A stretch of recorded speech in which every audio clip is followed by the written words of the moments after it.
Dans cette vidéo, nous allons voir comment installer rapidement un serveur DHCP à partir d'un Linux Debian. Donc ce que j'ai fait, c'est que j'ai préinstallé une machine avec Debian 12 sans interface graphique. Je vais la cloner parce que je vais avoir besoin de faire pas mal de machines virtuelles avec Debian 12. Donc je m'en prépare une de base et après je la clone à chaque fois. Donc celle-ci, je vais l'appeler SRV DHCP. Je vais rajouter que c'est mon serveur 2024. Je peux préciser où est-ce que je veux la stocker comme d'habitude.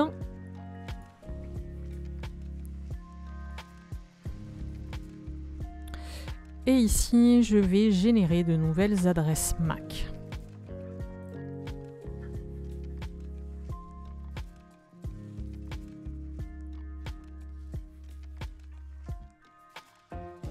Voilà, ma machine est prête, je vais la démarrer et je vais commencer à télécharger déjà pour commencer le paquet qui va me servir à faire mon serveur DHCP. Et ensuite, je vais passer aux différentes configurations de la machine.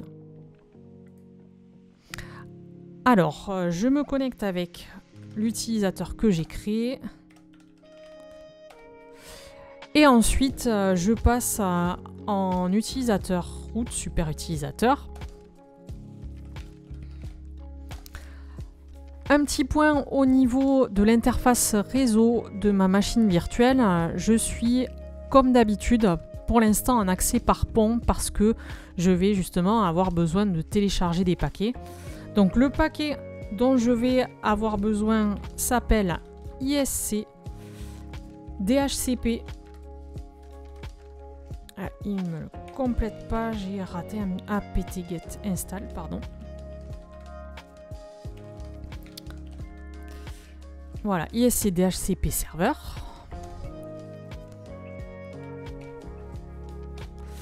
Alors, il va télécharger un ensemble de paquets et ensuite il va les configurer. Et puis il va essayer de démarrer ce service DHCP et normalement on va avoir une erreur, voilà. Puisque pour l'instant je suis en adressage IP automatique sur cette machine. Alors, maintenant que j'ai téléchargé le paquet qui va me servir de serveur DHCP, je vais passer en réseau interne. Parce que là, sur mon réseau actuel, j'ai pas envie de polluer tout mon réseau avec un deuxième serveur DHCP qui va me servir uniquement pour faire un test. Donc l'idée ici, c'est de reproduire cette infrastructure avec mon serveur DHCP d'un côté et après je vais avoir une machine cliente à Windows 11 qui me servira à voir que mon serveur DHCP distribue bien des adresses IP, des configurations IP. Donc ici sur cette machine, j'étais en accès par pont, je vais passer en réseau interne. Donc ça revient en quelque sorte à venir me connecter sur un switch du réseau interne. Ensuite, ce que je vais faire sur cette machine, par défaut elle s'appelle SRV-DEP12, je vais commencer par la renommer. Donc je vais aller dans le fichier etc hosts et ici je vais l'appeler SRV-DHCP.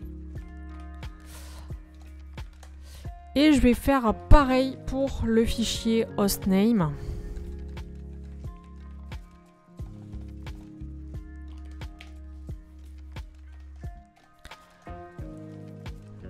Voilà, et je vais faire un reboot de cette machine pour qu'elle prenne en compte ces modifications. Donc j'ai pas grand chose sur cette machine, je lui ai mis 1 Go de RAM, je lui ai mis 80 Go de stockage.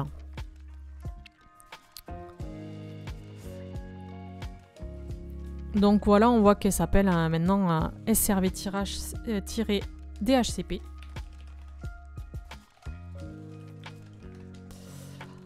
Alors, c'est pareil, je repasse en super utilisateur. Alors, maintenant, je vais aller m'attaquer à la configuration IP de ce serveur. Parce que tout à l'heure, le service DHCP n'a pas voulu démarrer parce qu'on attend une configuration IP du serveur pour que ensuite notre service DHCP puisse démarrer. Donc ici, mon interface se nomme ENP0S3.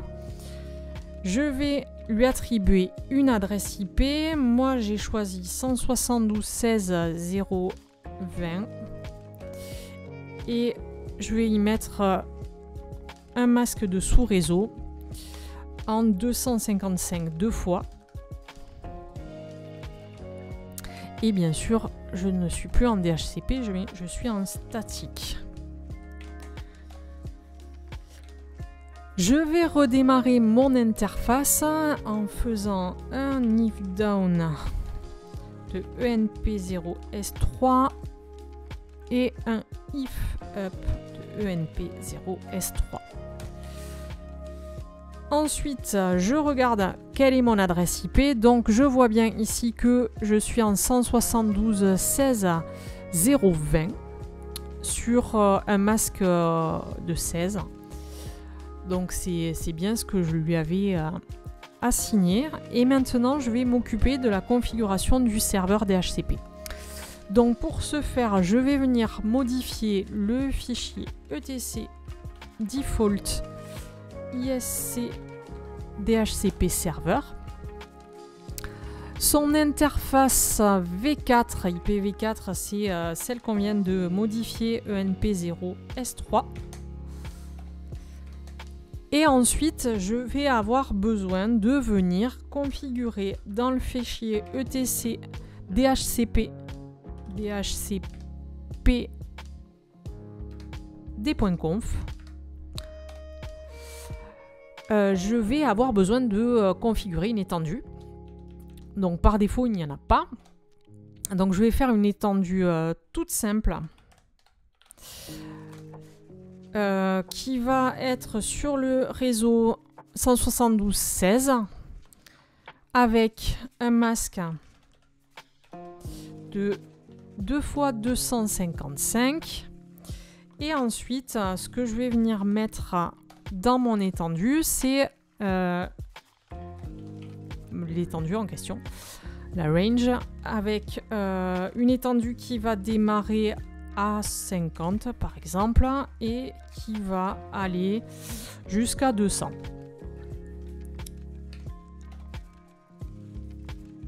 Hop, j'enregistre ces modifications. Je redémarre mon service DHCP qui s'appelle ISC DHCP Server. Et je vais regarder maintenant le statut.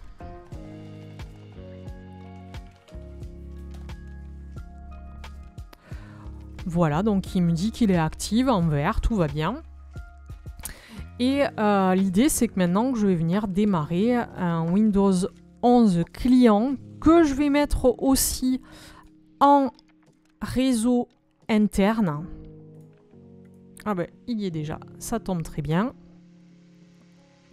Et je vais le démarrer pour voir s'il vient prendre la première adresse IP de disponible, à savoir la 172.16.0.50. Et si c'est bien le cas, j'irai voir au niveau des baux d'adresse sur mon serveur DHCP si cette adresse a bien été attribuée à un client. Voilà, je me connecte avec un utilisateur local sur ma machine Windows 11. Je viens ouvrir un invite de commande avec une commande ipconfig et j'obtiens bien l'adresse 172.16.0.50. Alors, qu'est-ce que j'ai de bizarre? J'ai le suffixe DNS, j'ai peut-être laissé un truc par défaut dans mon fichier. Et je vais venir voir ici sur un fichier qui s'appelle varlib dhcp et dhcp devices. Et donc je vois qu'il y a deux baux qui ont été donnés. Un bail qui a été donné le 0,50 à desktop L1N1 964. Eh bien, je vais venir regarder comment ce PC s'appelle.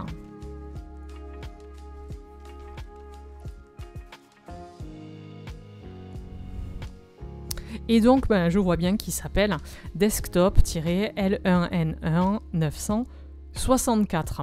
Je vous montre aussi que je suis bien en adressage automatique sur cette machine, que je l'ai pas. Voilà, je suis en automatique DHCP. Donc, elle récupère bien une adresse IP de mon serveur DHCP. Voilà, c'était pour vous montrer comment on faisait une configuration très rapide d'un serveur DHCP sous une distribution Debian 12. Et je vous dis à bientôt pour une prochaine vidéo.